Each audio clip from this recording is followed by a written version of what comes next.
Hi, everyone, and welcome back to the A-CBT Blog Author Spotlight series. This is where we highlight the work being done by A-CBT diplomates and fellows around the world.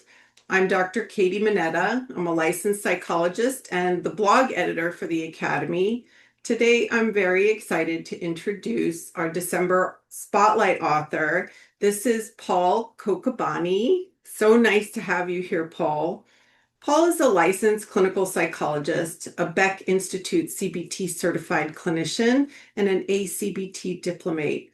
He has played a major role in expanding CBT education throughout the Arab world, not just through teaching, but also through community building and cultural translation. Through his study groups, mentorship, and his original Arabic language CBT manual, Paul has helped create a space where CBT feels accessible, grounded, and truly connected to the experiences of Arab learners. So today we're going to talk about his journey, how it started, how it grew, and why this work matters so much. So let's jump in. Paul, thank you so much for being with me here today. Thank you, Dr. Katie. I feel so humbled to be here and honored to be part of this amazing journey. Oh, well, it's us. We're honored to have you here. And so thank you so much. So I'd like to start at the beginning. I think a lot of younger therapists have a real interest in the lived experiences of their mentors. And I'm very curious about your lived experiences. When did CBT stop being something that you just studied, and when did it become something that really mattered to you personally? Well, that's an interesting question because I remember when I was at my second year at university, I discovered CBT and I discovered humanistic approaches. So I felt like it clicked directly. I noticed how our thoughts fundamentally shape our emotions, behaviors, and physiological response, the cognitive model. And I just fell in love with this model. At that point, I started to wonder, what if I used this? What might happen if I began working on my own thoughts, my personal thoughts, and to align these thoughts with my values, with what really matters to me? Is it a healing process? Would it be something nice to experience? And then I realized how CBT was more than academic, like discipline. It was a personal journey, a healing journey. Personally, as a self-disclosure, I experienced CBT as a client. So it gave me a lot of insight from both sides. On one hand, as someone who is seeking growth, who is seeking healing, and at the same time as someone who is a practitioner, who is a psychology student, who like his his main value, his main target, his main passion is to help people to become their own therapist. So personal experience plus studies and training, readings and practice, combining these all together, I came to understand that CBT is a path of self-discovery, helping me to connect with what really matters to me, with myself, with my true identity, and to assist other people in becoming the best versions of themselves, or becoming their own therapists. Yeah. That's wonderful to hear. And so you went through your own therapy and Yeah. it was CBT therapy. Yes. That's wonderful. Yes. What a great way to be introduced into the field, Yeah. right? That's Yeah. wonderful. Definitely. So you said in your article that you felt a pull to bring CBT home. What were you seeing Hmm. around you that made you think, I really need this here, we really need this here?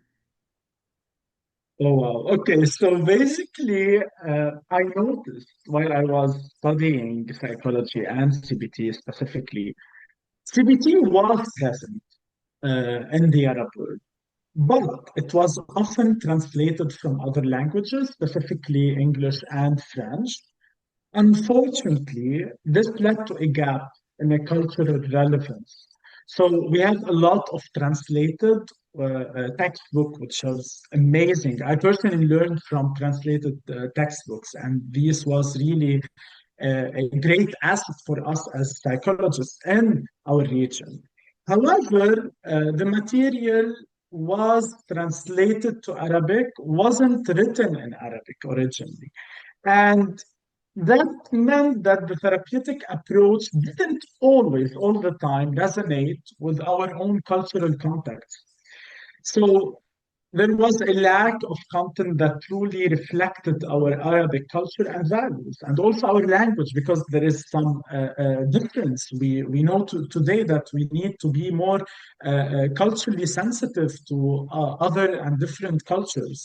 And just as we wouldn't fit the same outfit on everyone, we cannot apply the same therapeutic approach universally. It's the basic principle that is common between all the cultures. However, how we apply and translate these principles differs from a culture to another. And that's why CBT should be tailored to the individual, to integrate our cultural richness into the process by blending like Western therapeutic principles with our cultural treasures. And by combining these two, we can make CBT more meaningful and effective for our people. And the gap will be like smaller, and we will address the language, we will address the cultural challenges that would be more relevant to our Lebanese dialect or Lebanese culture, and to enrich CBT in our cultural heritage also. It's amazing. It's amazing. And I'm just out of curiosity, can you think of an example of something that was just like would have just been translated in terms of language, but that culturally needed a modification? Yeah, definitely. I will start with the basics, which is belief. The word belief in Arabic, it can mean many things. So we need to translate it like accurately to be able to help our clients not to create some shock or cultural shock to them. So we cannot translate the word as it is. A second example would be emotions, translating emotions like shame. Translating shame into healthy and unhealthy shame in Arabic language, it is like challenging kind of. So sometimes when I was translating CBT to Arabic or teaching CBT to Lebanese people, I would kind of changing some words, manipulating some words to fit into our culture, like compassion, mindfulness. Some words are globally misinterpreted, and it has a lot of translation. So we need to choose our words accurately, and also our culture. We have a rich culture with a rich metaphors, and we need to use them to implement them, because you cannot talk with someone who is talking Chinese in English or French. You need to speak their language. You need to understand their language. You need to be more sensitive to their culture. So you can help them to become their own therapist. Wow, that's so interesting. And it's hard Yeah, to imagine how to, translate CBT without that word beliefs, right? And having to yeah, figure out a exactly. workaround. That's so Exactly. interesting. Wow. So your first study group, let's talk about the formation of these study groups that you did. And that was right around when COVID hit, right? Your Yes. first study group was 6 people, right? Yes, Wh- exactly. Yeah, what do you think made that early group so special? Okay, so the study group was one of the most beautiful and transformative experiences in my career as a therapist and in my personal life. It started, like you said, in a time when we desperately needed these study groups to help us to develop our practice and deepen our understanding of CBT, like in a way that can suit us in Lebanon.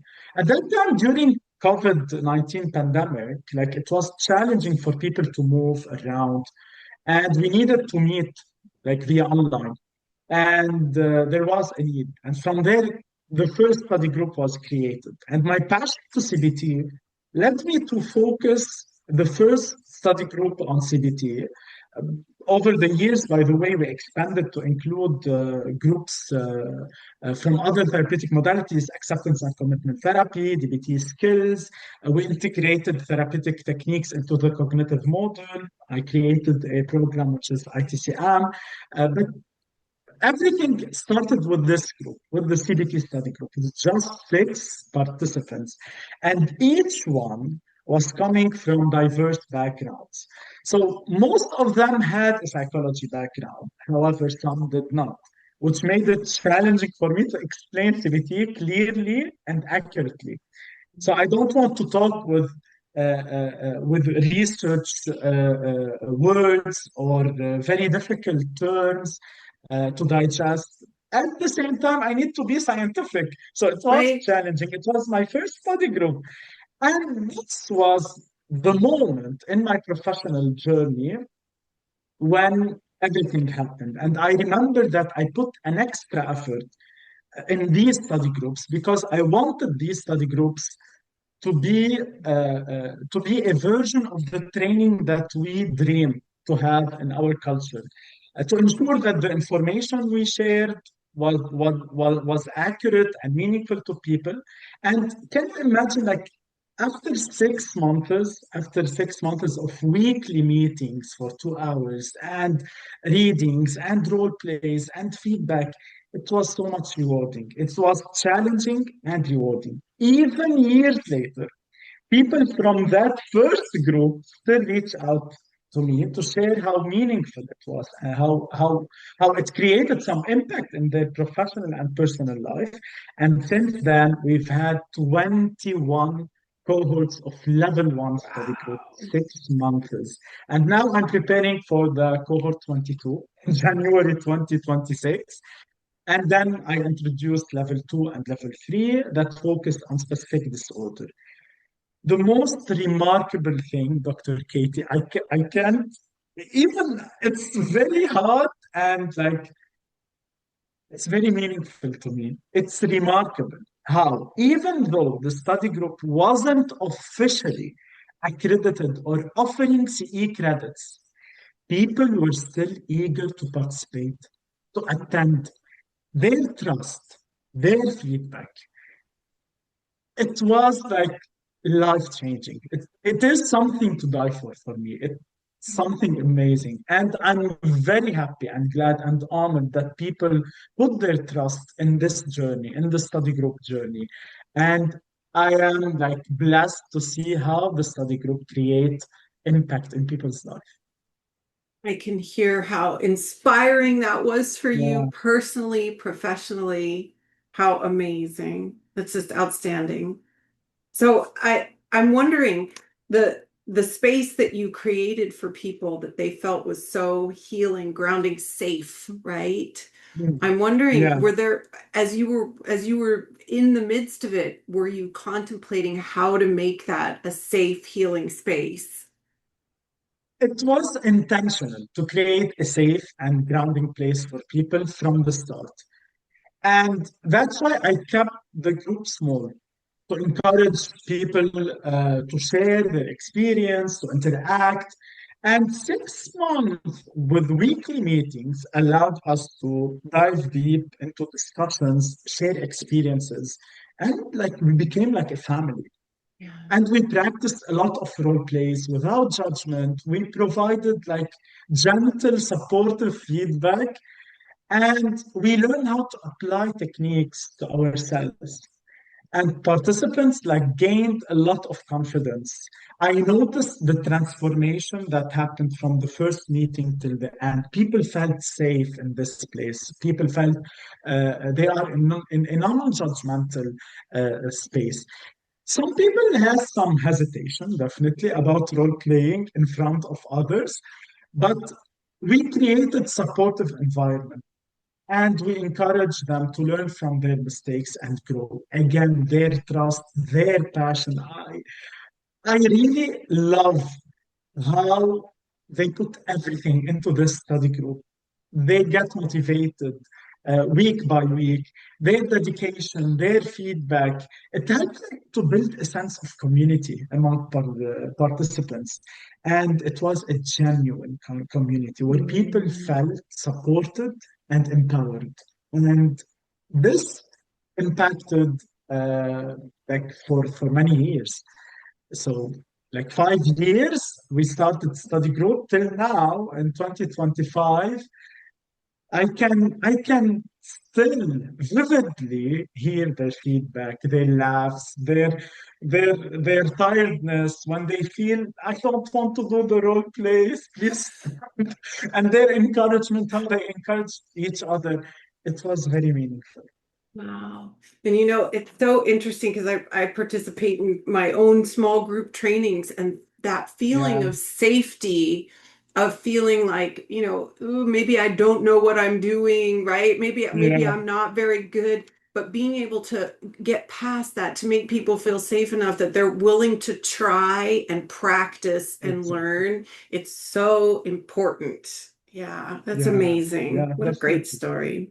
So, you've already talked a little bit about this, but I'd like to hear a little more. You know, obviously were a lot of CBT manuals that were already out there. And Definitely. instead of just translating one, you decided to write a CBT manual in Arabic. Would you talk about that a little bit? Definitely. First of all, I would start with this. I really appreciate and I'm grateful for the tremendous efforts of CBT professionals around the globe who created their manuals. I don't want to just call people by their names, but there is a lot of manuals, a lot of manuals that I personally learned from them. And people who translated CBT materials from other languages to Arabic, I also appreciate their efforts. They did an amazing effort. A lot of CBT authors around the world like contributed in this field, and till ever I will be grateful for them. While my own book may not reach the same level of achievement, I'm still a junior therapist, a CBT therapist. I've been a therapist for like 7 years now. But my goal was to create a manual that resonates with our own culture and with our own context. And having been trained at the Beck Institute and with other estimated mentors, with supervisors, I want to blend the richness of CBT with our Lebanese experience. We know the Lebanese experience.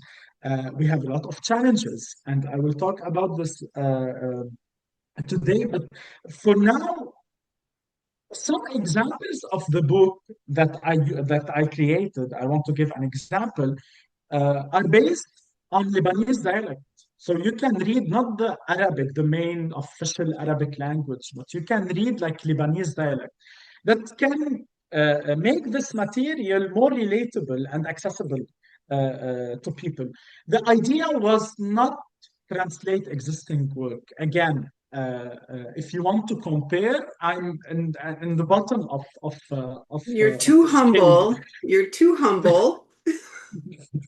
But I wanted to write something in Arabic that incorporates both universal principles of CBT and our unique cultural principles.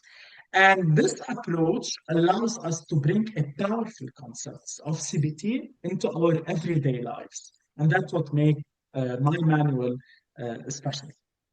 Not wonderful. That's so fantastic. So I'm I was wondering, so you had mentioned in the article about how Arabic is such a rich and metaphorical Yeah, language. So yeah. how did the language itself shape the way you explained CBT concepts? Oh, wow. Okay.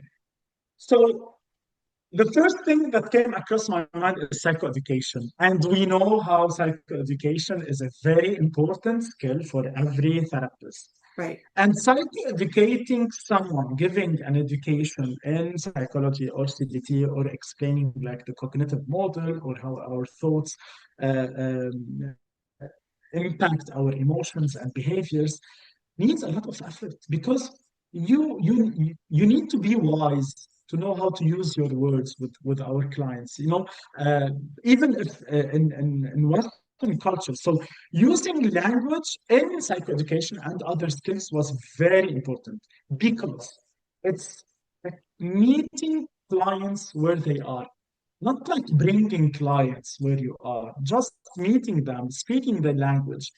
And in the Arab world, and especially in Lebanon, we have a diverse cultural fabric. And the Arabic language allows us like to bridge different backgrounds and speak in a way that resonates with everyone. And I use a lot of metaphors from everyday language in Arabic. I incorporated Lebanese dialect and cultural references that help us to explain the concepts, which is the basic concepts of CBT that we all know as CBT therapists around the world, and make it more relatable and understandable to our Arab speaking clients. It's definitely challenging.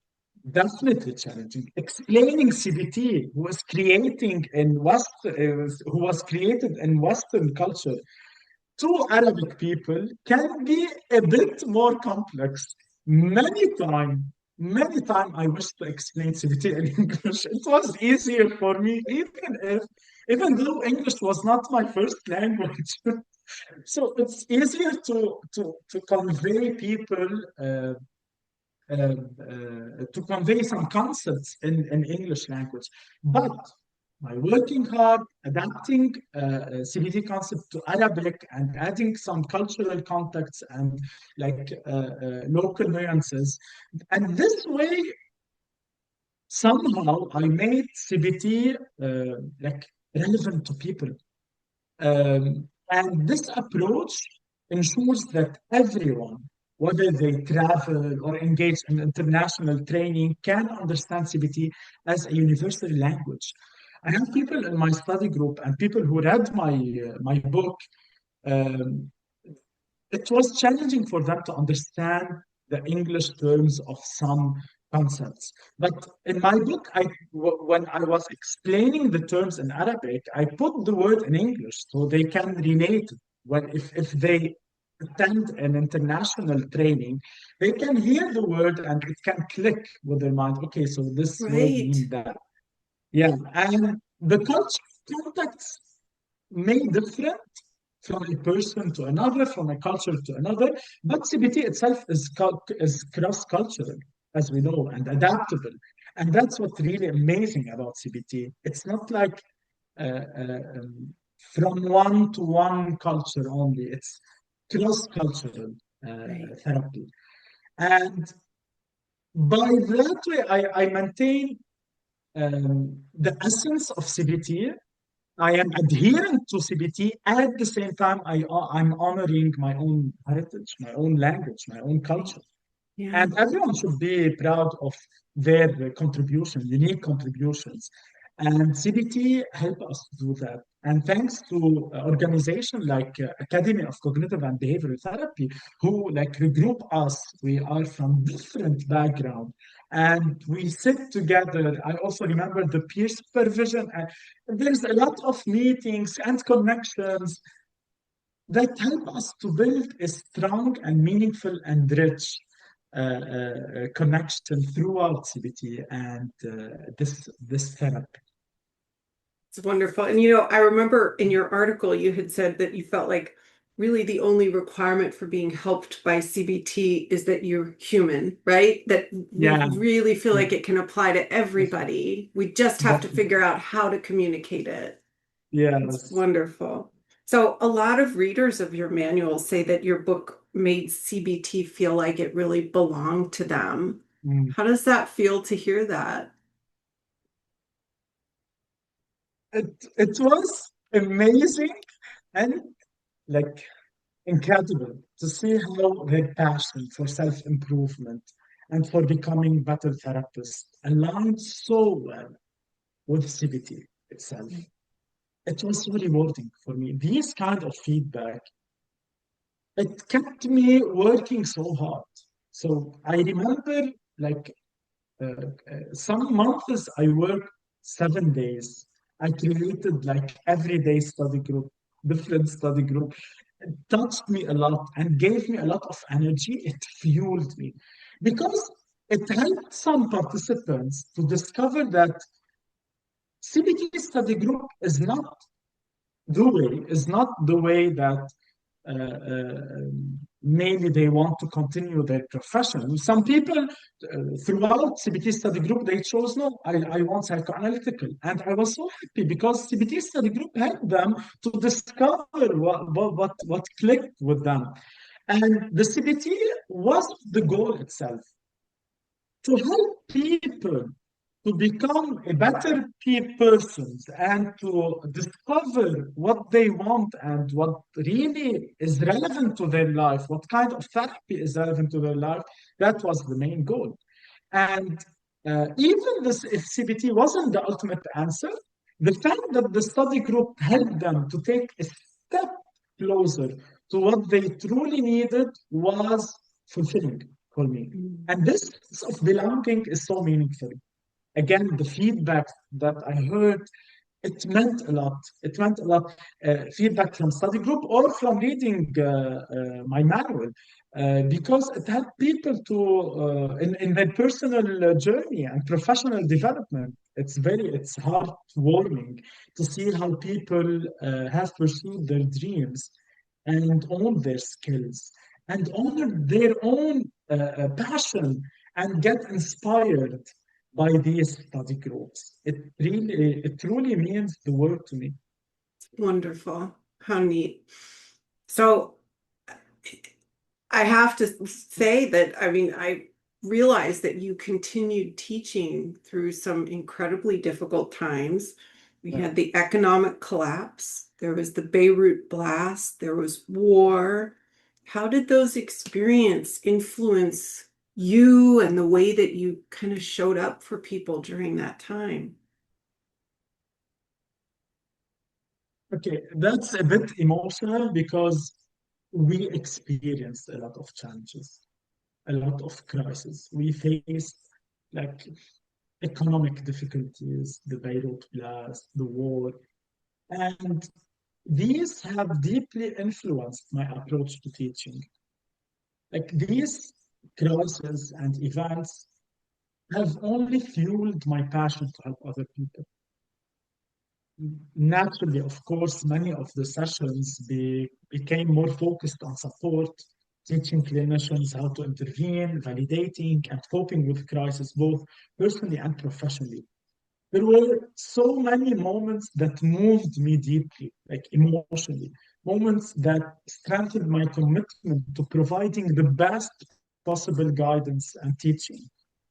The people I was teaching were enduring their own hardships, their own difficulties. And I remember vividly this moment, hearing like participants during the sessions, during study groups, hearing them while explosions echoed in the background. It was incredibly emotional. I always let them know that if you need to step away, it's absolutely fine. Please do that. And I would patiently begin to explain things again. And what was really moving, that they insisted to stay and continue learning. Wow. And they showed a lot of dedication. That's what fueled me. Okay, I need to do this, Paul. Paul, you need to be there to support other people. And throughout these continuous crises, I, I personally grew and matured. Learning and teaching CBT must adapt to all circumstances. Our mission is to make the world a better place to live in. And to do that, we must teach with all our heart. And we must be ready to support our learners in every possible way so they can, in turn, make a positive impact in their own communities, especially during times of crisis. A lot of memories, a lot of experiences that moved me. Like it was so intense. At the same time, sometimes I felt speechless. I felt, okay, I have this mission. I need to do this. At the same time, I personally need to be a better person, a more supportive person, more supportive teacher. So, yeah, it was hard, yet I can say it was very fruitful, even though it was challenging and difficult, but it was rewarding. Gosh, felt a little tearful as you were talking about that because I think Yeah, many of us, right, those of us who live in places that are very safe, that we don't, sort of deal with the sort of hardship. I think you sending that message out there to people all over the world who are interested in CBT, who want to improve yeah, their lives, who want to be in helping professions, that it's yeah, it's possible even in these incredible moments of hardship. How wonderful. It's just wonderful.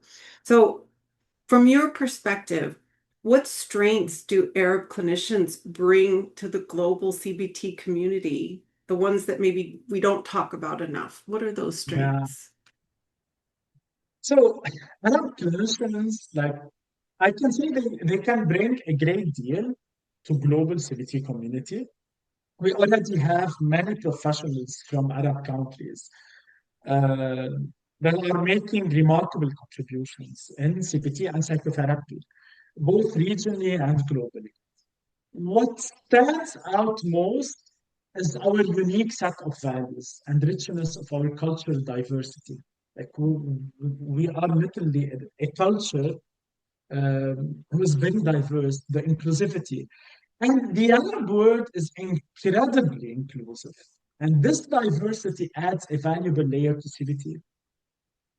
Moreover, I think despite the challenges we face, the traumas, the war, we are a resilient people, like resilience, hope, all these shine through us.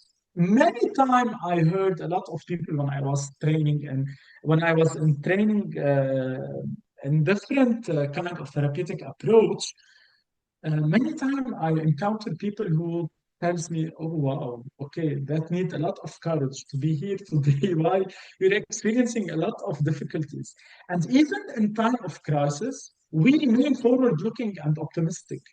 When you meet a Lebanese psychologist and you listen, you hear their experience and how they are trying to cope and to live their values.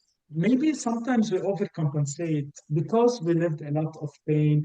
We become more empathetic because we know how it is painful. We learn how to validate through pain. And this hope and resilience are essential to what Arab clinicians can bring to the global stage.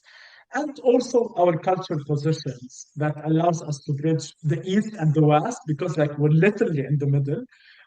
We sit at the crossroads of the world and we blend actually Western scientific traditions with Eastern mindfulness, values based spirituality.